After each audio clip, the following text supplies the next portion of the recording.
Well, there's so much more to say, but I just want to jump in. I've got, just from and again, this isn't me jumping in for 40 minutes and going line by line and explaining to you exactly what this text means from beginning to end. This is me just saying, like, in my sort of wrestling with the text this week, here was a reflection that I had, and I just wanted to offer the community. And I was actually struck not by a particular interaction or a particular line or something someone said, but just by the whole of it, all of it, the picture itself. And this morning, I just wanted to take a moment to remember that we are cruciform people. That this scene and this symbol and this moment in history was for our behalf. It was a rescue mission for our behalf. But it now actually is the primary symbol that marks our way. That we now live as people of the cross, a cruciform people, a suffering people. It marks our way. We are saved by the insanity of a crucified God and then sent to join in his suffering, his cruciform suffering. Whenever I read and it's probably the same with a lot of you, whenever I read the crucifixion narrative, which is hard every time. Like, it's not like I go with my coffee on Thursday morning or something like that and just want to go read about the crucifixion. It's not like your little quiet time reading or something. It's hard to read this. But every time I read it, my gut reaction is always the same to this crucifixion narrative. My gut reaction to it is always, first of all, I'm culpable. I'm responsible in some way for this. I caused this. And that God's grace is bigger than my fallenness and my sin. That if I'm any character in the scene, I'm in the crowd. That I'm culpable, I'm responsible, and that he did it for me. My initial reflection, my initial takeaway from reading the crucifixion narrative is always a mixture of horror at my own sin and depravity that contributed to it, and gratitude and worship that God's mercy is always bigger than my awareness of my own sin, just how culpable I was, just as how my stake in the death of Jesus. Horror at my sin that I caused the death of God, and gratitude that God's grace and mercy is bigger, that his love for me overcame my betrayal of him. I still remember the first time that I came to this conclusion, had this reaction to this text, that when I was 18 years old, sitting 2 months after I graduated high school, about to go to college, sitting in a basement with like 10 to 15 other guys in their mid-20s, studying this chapter, John 19. This is the chapter. And I had been with them for like months studying the book of John.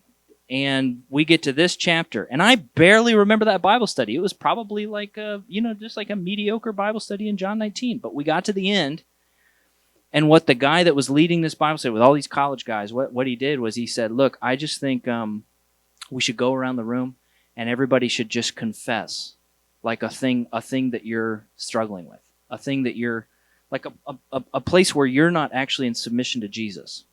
Like a sin that you're struggling with habitually or something like that. And just go around and just name it, a way that you're losing a battle to your flesh. You know it. You feel terrible about it. Maybe you've never told anybody. And just name it. And then we in the room, as soon as you get done, we'll look back at you and we'll say, it is finished. That's the response. That's what we're going to do in this room. We're just going to get things from the darkness into the light, and then we're just going to proclaim over you. Now, you're going to leave this room and you're maybe still going to struggle, but we're going to proclaim over you, it is finished. The things that you feel like you've done that have not been paid for, it's finished. And the future things and your inability to see victory, you'll find it. It's finished. And we went around that room, and most of those guys knew I wasn't a believer. And just hearing them go around the room and name, again, their culpability in the cross, their sense of responsibility in the cross, and their acknowledgement to each other of God's grace and mercy being bigger, and having the final word over that. It just marked me. And that was the night that in my head I was like, I'm for sure, for the first time in my life that I am separated from God, fallen on a path of destruction. And I'm for sure that Jesus is my only option here. Like, he's the only way out. He's the answer. He's the good news. He's the Lord. He's the King. I believe he died and rose from the dead, all that stuff. And then I just didn't say anything about that for about 3 weeks. And then I told them eventually. But that was the night that in my head I was like, this is the deal. And then when they found out like 3 weeks later, they're very angry that I didn't just say that out loud. But how uncharacteristic of me to not say out loud things. It took me another year after that to realize that the cross isn't just meant to accomplish something for me, individually, in me, to me. But that the cross isn't just meant to speak a better and final word over me. It is those things. It's just not only those things. But that the cross now shapes my way forward. It's a symbol that marks the pattern of my life. I live now in the cruciform way of Jesus, as part of the cruciform people of Jesus. It's important when we read this crucifixion narrative to just remember for a second.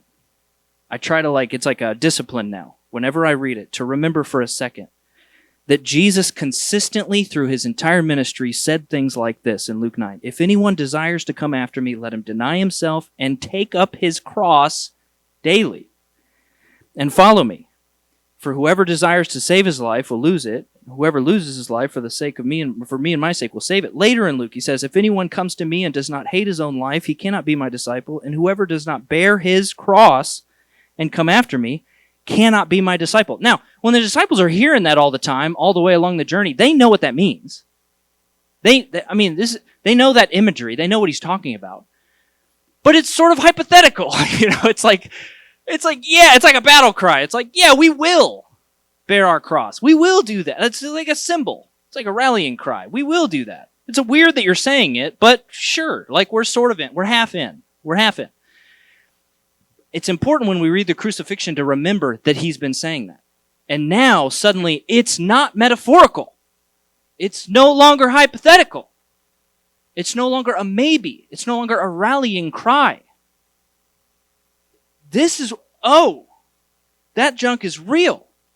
Like, you actually bore a cross, and you're inviting us now to live in that way, to embrace that level of suffering for his name's sake.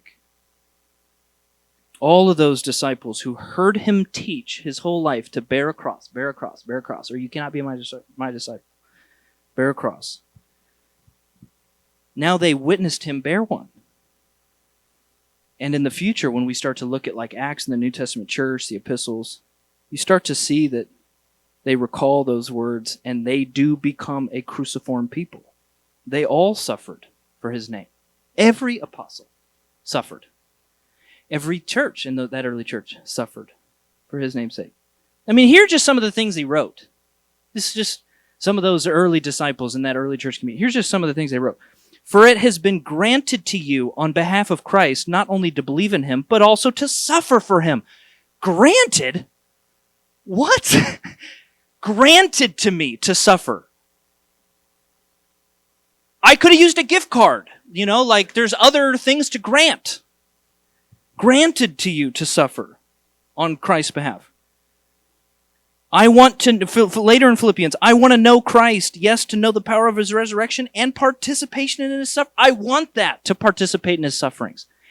And actually, it's part of how I know him, is to participate in his sufferings, becoming like him in his death. This one we're reading today, this one.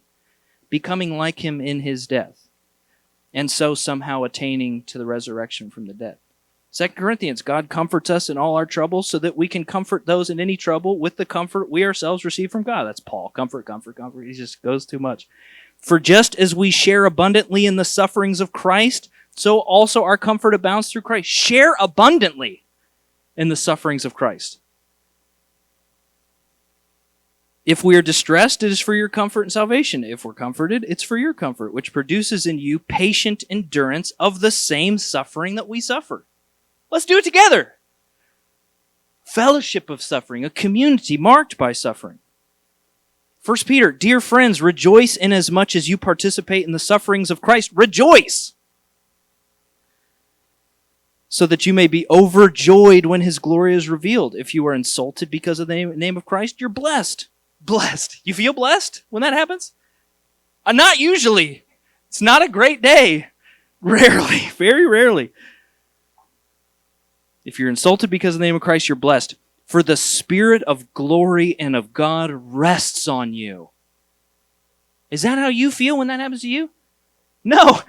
When not only are you blessed, it's saying like God's presence is on you, rests on you, with you, in it. If you suffer as a Christian, do not be ashamed, but praise God that you bear that name. Those who suffer according to God's will should commit themselves to their faithful Creator and continue to do good. Probably the good that got you in it in the first place. Keep doing it. It wasn't that Jesus was teaching it all along and they realized he really meant it. It wasn't just that the disciples suddenly saw it and then believed it and started to enable it and live into it.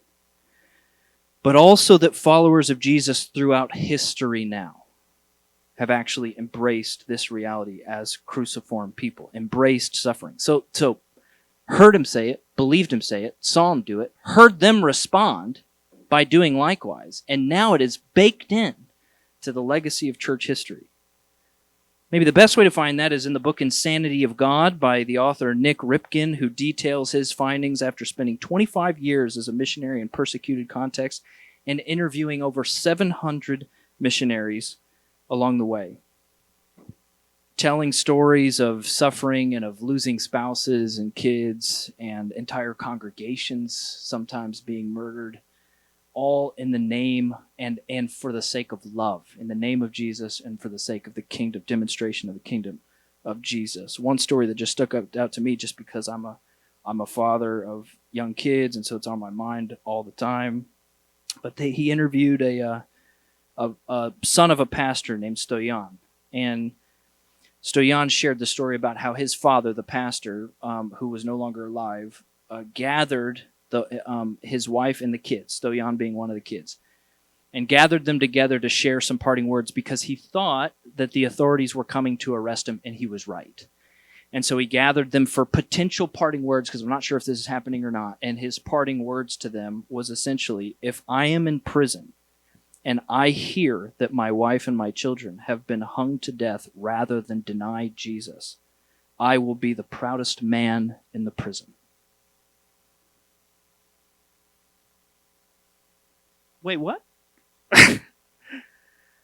the extent, the depth of the way that people have heard from Jesus, took him seriously, saw him do it. Early disciples interpreted that way. They embrace it and enable it. They actually communicate to us how rich it is to embrace suffering. And now it's baked into the history of the church. Ripken would actually say, which is really the point of his whole book, I have never encountered a mature believer living in persecution or suffering who asked us to pray that it would cease. Not one. I have never encountered a mature believer living in persecution or suffering who asked us to pray that their persecution would cease. Instead, the focused prayer of the persecuted is that they would be faithful and obedient through their persecution and suffering. That's the anthem of a cruciform people who aren't just like, I don't know, passively accepting suffering when it happens, but when they discover suffering that they've discerned like is for the Lord's name's sake, embrace it, lean into it, find joy in it, look for the presence of God in it, discover him in it. The nagging question to me all week was, in response to the suffering of Jesus, this crystal clear picture of the crucifixion narrative, and realizing what that means for us as people, but then actually thinking about what that means for our way together. The question for me all week was, how are we to join in the suffering of Jesus in America in 2023? What does that mean? What does that look like? How do we do that? Part of the problem is that modern American life has done so much over the years to convince us that we're never meant to suffer, that suffering should always be avoided and escaped, that it always can be avoided and escaped. And when you can't avoid it or escape it, it's because there's something wrong with you, that you caused it, that it's somehow a consequence of your own decisions, always. And maybe the worst part of it is that God is never in it. He's out of it. He's absent from it. Ripken wrote, if our goal is reducing suffering, that task is easily achieved. First, just leave Jesus alone. And second, if you happen to find him, just keep him to yourself. I just think we have an enormous tendency, a propensity to avoid suffering. And that looks for us, like maybe if we try to look at it in two maybe patterns, extreme patterns, that avoidance of suffering in the Christian life looks like oftentimes separatism or syncretism. And this comes a lot from a Dr. Michael Cooper, and it's a framework that's been brought to us by our good friend Jeremy, because Jeremy's been talking with him a lot about it. And so it's been on my mind a lot lately. And so because it was on my mind and I started thinking about suffering this week, these are very, very different points of view on what Christian faithfulness looks like in our time and in our culture and our place. But the thing that they have in common is the avoidance of suffering, the prevention and avoidance of suffering. The separatism would be like, maybe a dominant metaphor would be like a Christian cruise ship. It's cruise ship spirituality. Early in my faith, that first year that I was a follower of Jesus, I was a part of the Christian cruise ship. I had a great time on it. I don't know where we went, but the boat was great. Separatism is basically this idea that the sort of ideal framework for how Christians engage or don't engage, or how we engage with the world, is to be separated. To be a totally separated contrast society. An extreme example would be the Amish. And I actually have a high appreciation for the Amish and like brethren kind of communities, but that would be like an archetype for a separatist society. Totally go off the grid, just depend on each other, build a little community, don't engage as much as possible. But actually a lot of, and listen, whatever, we love a lot of like friends in ministry and churches in ministry that are mega or big or large or attractional. It's not a big thing, guys. Can we calm down? It's fine. But a lot of those communities are actually, if you look under the hood, they are really steeped in a framework of separatism. Because essentially what happens is they'll say, their messaging will say like, let's change the world, let's engage the world. But actually the deeper you get in, it's like we actually have 5 or 6, like you got to get a part of a small group, you got to do a prayer meeting, you got to be a part of this leadership team. Actually, all your time gets totally sucked in to that community. You actually have to cut off all your ties to everything else because you don't have any time. And then suddenly people are like, what am I going to do with my kids or whatever? And they're like, we'll just start a school. You don't have to like go mess with the world. Don't do that. And then you start putting your kids in there, and then they're like, well, my kids have to play sports. And they're like, we'll start all the sports leagues. Like, don't mess it out there in the world. It's really strange. We'll have church leagues here, and then it's like, well, I have to get coffee somewhere. It's like, we'll start one in the front, so you just come here. It's no problem. You just get on your way in, get on your way out, and then you're like, I don't know. I've seen them with like tax professionals in the corner. Just like get your taxes done. We're gonna get a Whole Foods.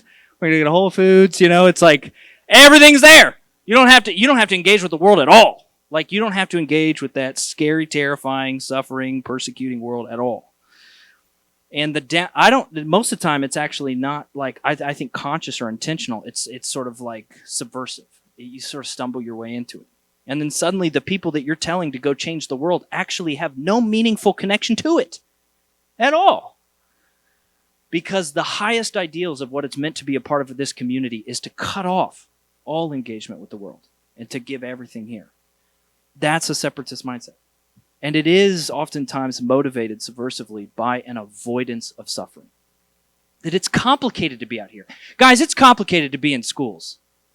Yeah? I mean, it's complicated to engage in non-Christian workplaces. It's complicated.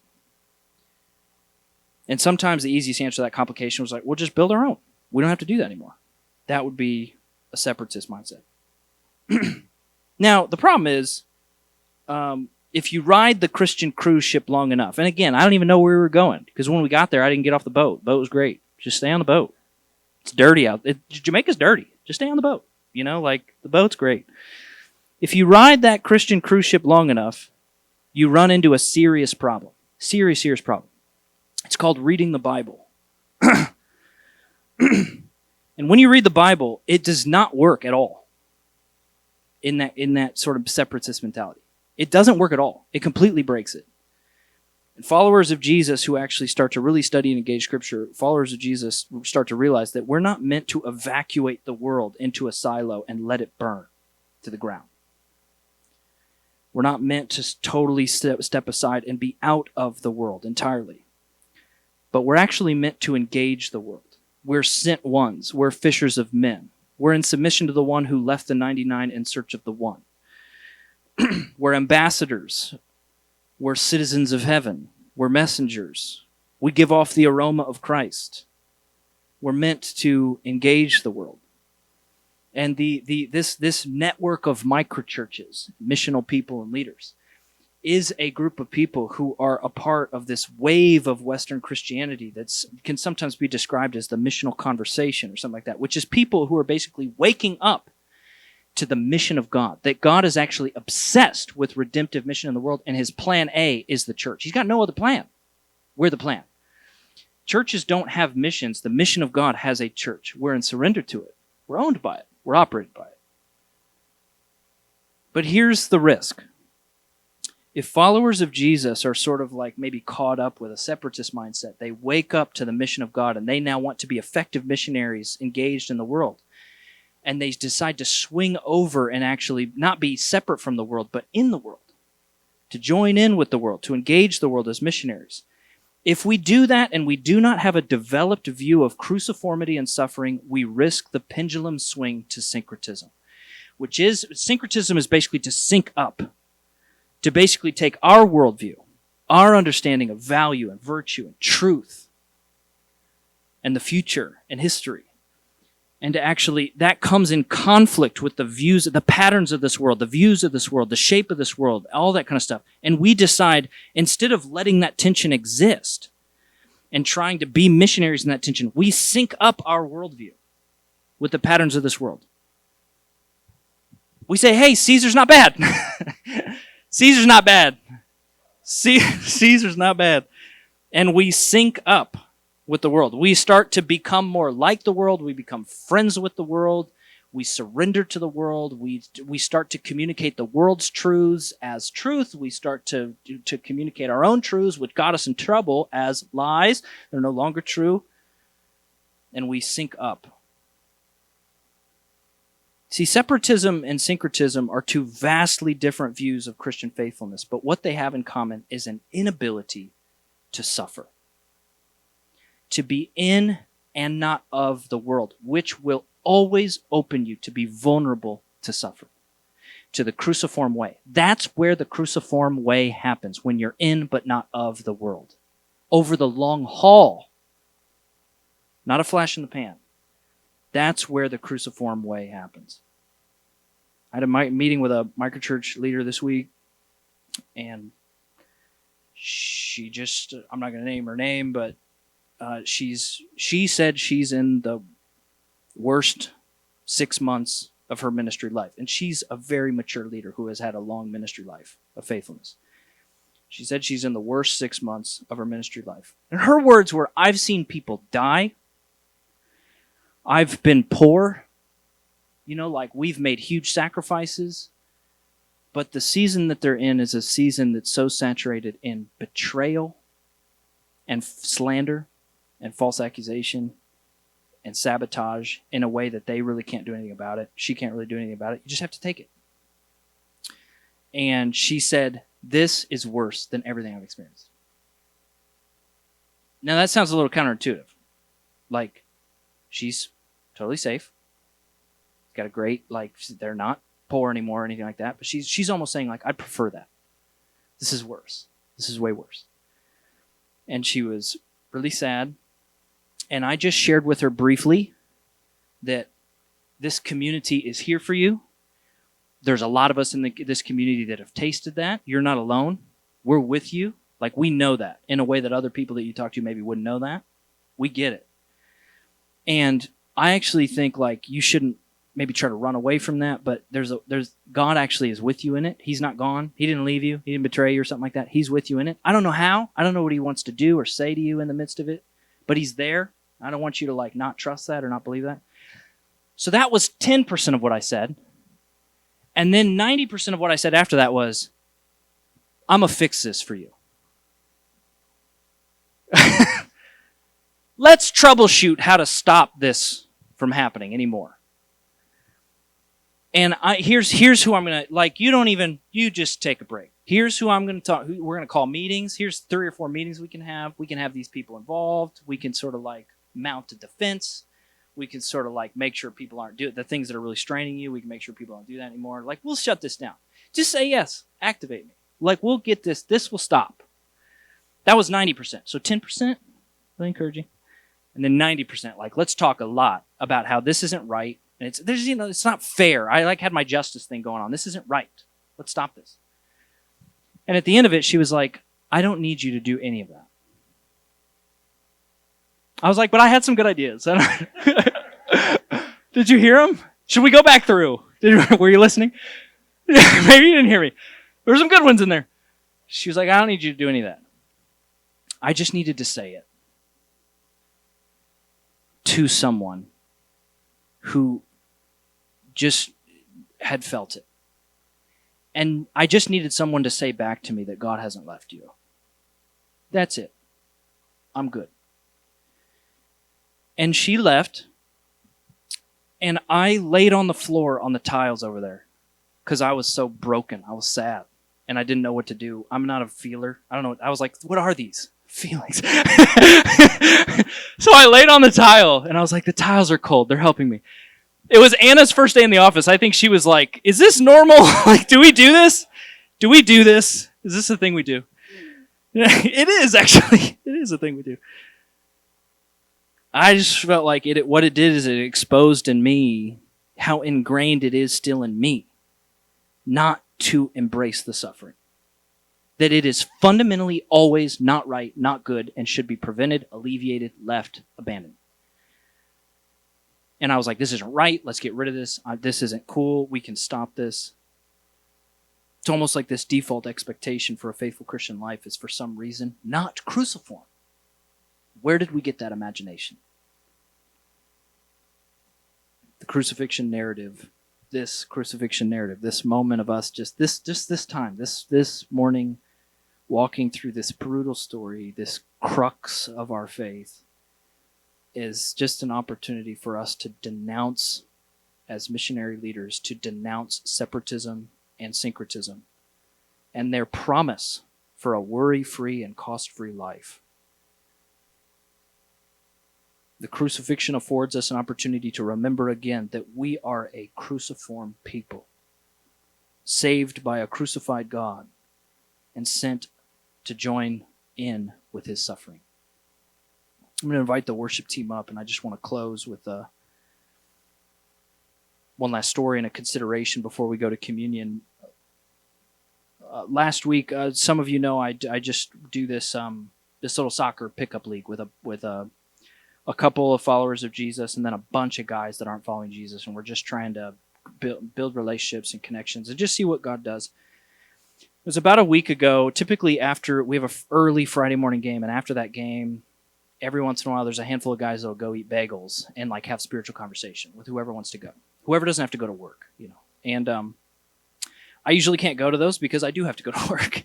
So but there was one guy that was like, hey, could I just get one-on-one with you after a game? I said, sure. So there's like a week ago that we had coffee after playing an early morning game, and he was just asking me. Some of the other guys had told him some things that I do or things that I'm about or whatever, and he just wanted to ask about that. So he was asking us where we live, my wife and I and our kids, and why we chose to live there and what that's been like. And he was asking me about the construction company that I do in the neighborhood and some of the guys that I help get work for that otherwise don't have an opportunity to work. And he was asking about some of you and the microchurches that you lead in the city and the ways that you like give away your lives for the sake of the kingdom, to proclaim and demonstrate good news to the places that you live and work and play. He knew about some of those things, and he was asking me about them.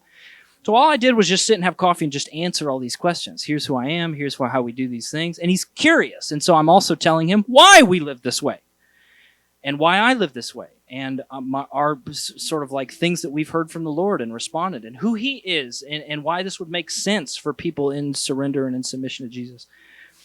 And at the end of that conversation, he just said, man, I'm so inspired. Like, you're such a good person, and I'm not. And I was like, well, you said two things there. One is not true and one's true.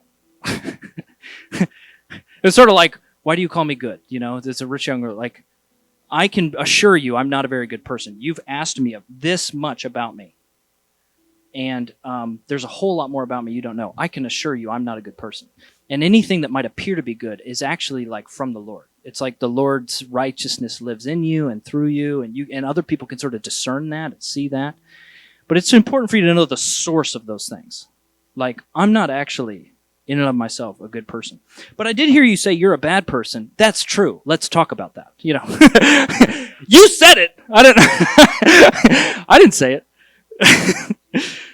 And so we talked about that. What do you mean by that? And how does that work out for you? And, you know, how does that look? And relationships with family and kids and all that kind of, and his work and all that kind of stuff.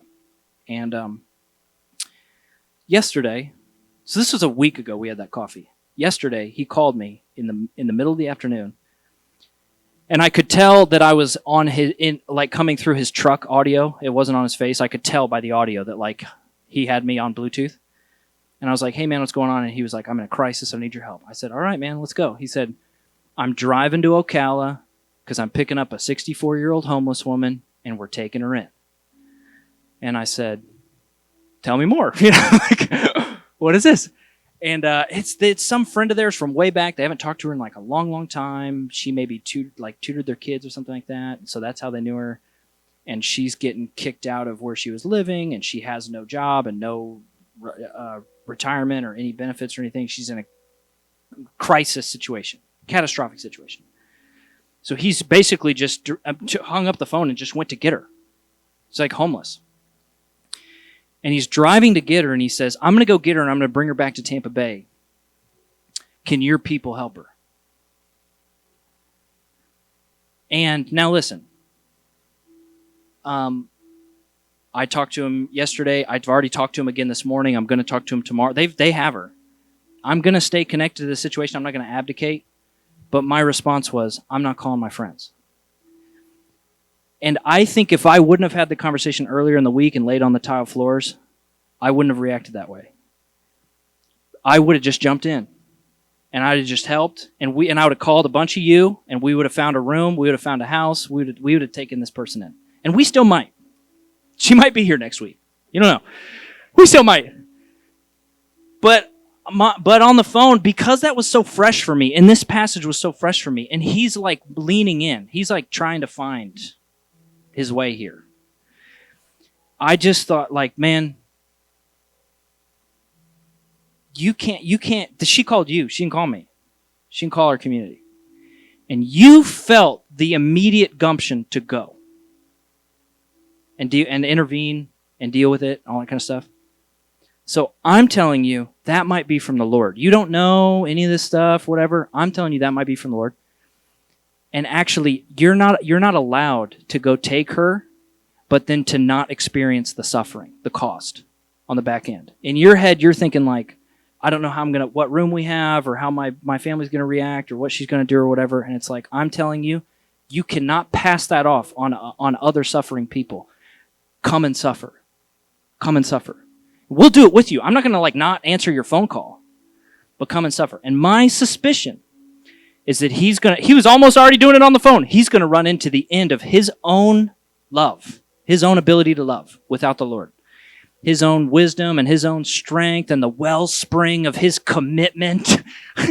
That sucker's an inch deep, and he's going to run into the end of it. And you know what he's going to run into? He's going to run smack into Jesus in suffering.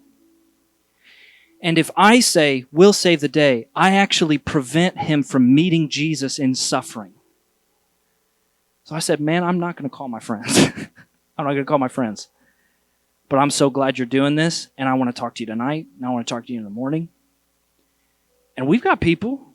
I've already got a list of people that if there's a situation where, like, we're not going to abdicate responsibility, but I'm like, man, welcome to suffering.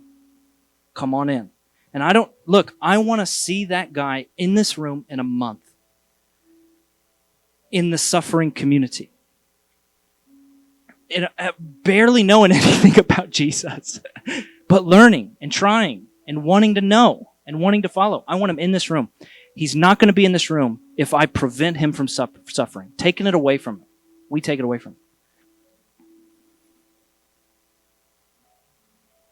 He's got a cost. He's got to pay it. It's not just a handful of cruciform lives in this room, in this community, that the rest of us draft off of and leverage and feel responsible for, but we are a communion of the cross. Welcome to it. A people who suffer and love. We're a people learning day by day not to run away from or prevent suffering, and I'm still learning it every day, but to embrace suffering wherever it's for the Lord's sake, and to embrace it as joy and an opportunity. This morning as we come to the table, which will be on your right and on your left, a place to be able to take the bread and dip it in the cup. As we come to the communion table this morning, we remember ever more keenly this morning that on the night he was betrayed, he took the bread and he broke it and he said, "This is my body broken for you. And when you eat it in memory of me." And in the same way, he took the cup and poured it out, saying, "This cup is the new covenant, my blood shed for the forgiveness of sins. And when you drink it in memory of me." And so today, this morning, just like other mornings, we embrace these sacrament elements together. We remember our crucified God, our crucified King, the real King of the Jews, the real King of the world, the Lord of Lords, the Maker, the Judge, the Creator. And we surrender our lives to him and no other again. And we count it all joy, all that he leads us into.